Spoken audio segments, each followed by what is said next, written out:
Hello everybody, welcome back to another episode of Days, the Minecraft series where we do technology, and in the last few episodes we've been doing oil stuff. The world's kind of been, let's just say we've destroyed the world by doing all of this. But today we're gonna try to undo some of that destruction. I want to work on a new type of generator.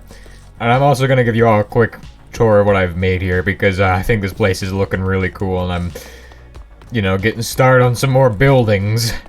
So this building over here, this is gonna be some kind of a big old skyscraper commercial office building. I don't know how tall it's gonna be.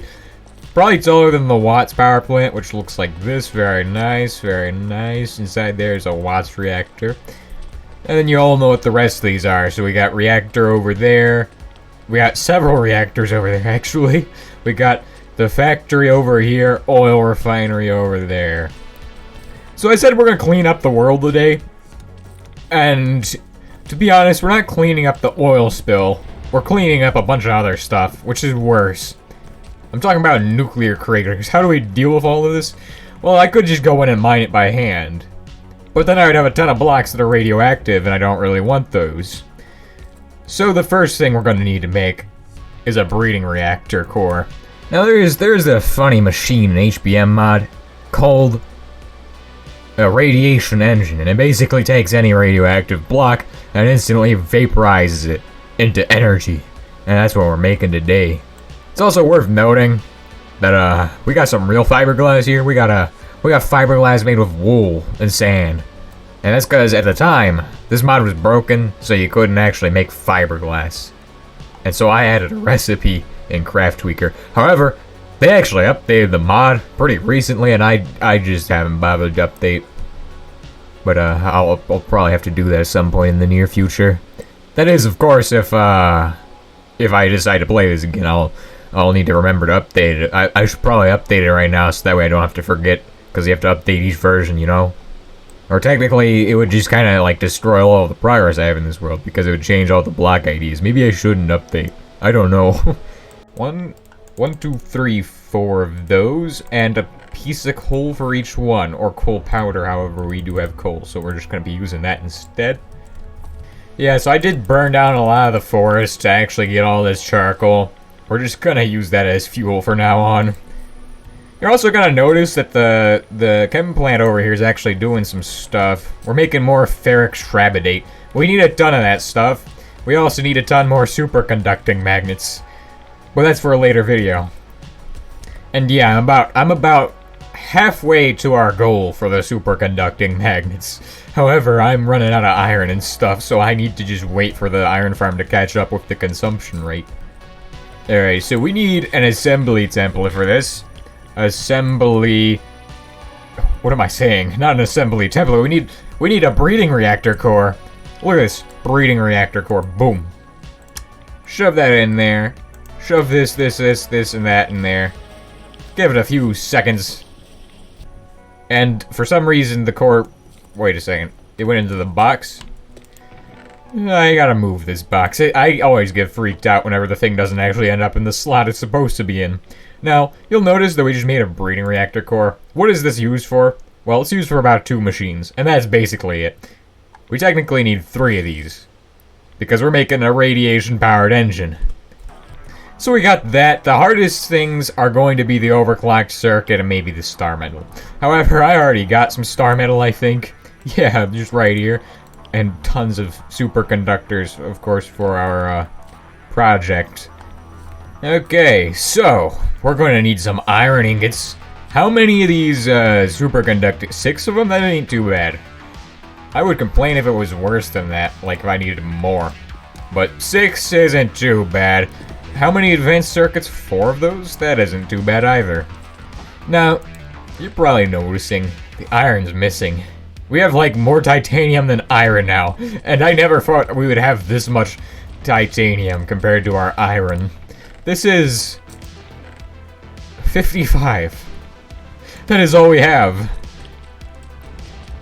We need more iron I never thought I would need to upgrade the iron farm again, because I thought I was done after getting to 240, but no, we need more than 240 per hour. We need 3 billion per hour.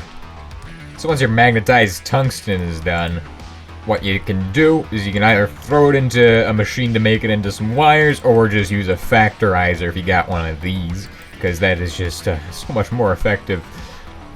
Why am I not making this into neodymium? I think ingots, yeah, I need to make that into that. So our very meager amount of 108 superconducting wires, that's not going to be enough, I don't think. Oh, we need 24. Wait a second. If we're using 6 of these times 8, I don't know if 108 is going to cut. Actually, it will. That is perfect. We will have enough. We will have tons of this.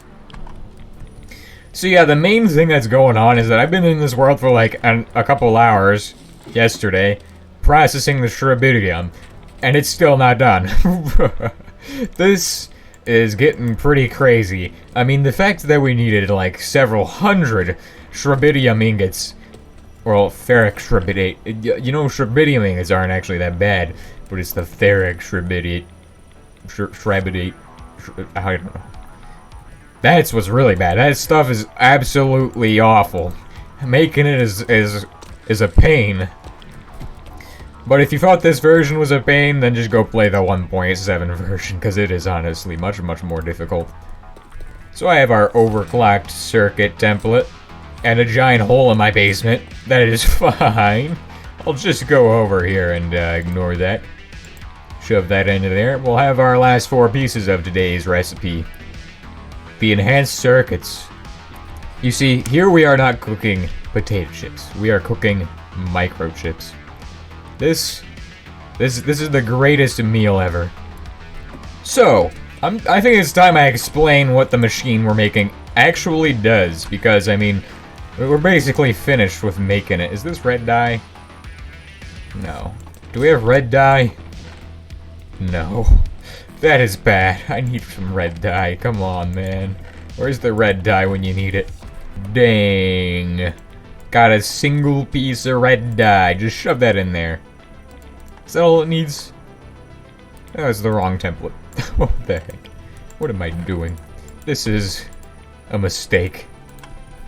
Okay, so we're making this. It's going to take 20 seconds, don't worry. And the machine vanishes just once again into this box over here because I don't know. So I'm gonna go ahead and place it. I said place it down so y'all can see this thing. Look at this. It is a very strange looking machine. I don't know any machine that would actually do what this can do.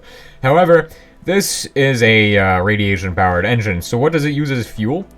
It accepts anything radioactive, so even waste like dead grass or contaminated items.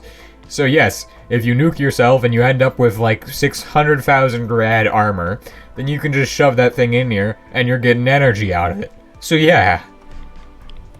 So the fuel amount of an item is actually its square root, which means you could probably calculate how much fuel you're getting from this machine, energy from it. I don't have a site for this thing. I don't know where we're gonna set it up at, so I think we need a new power plant location.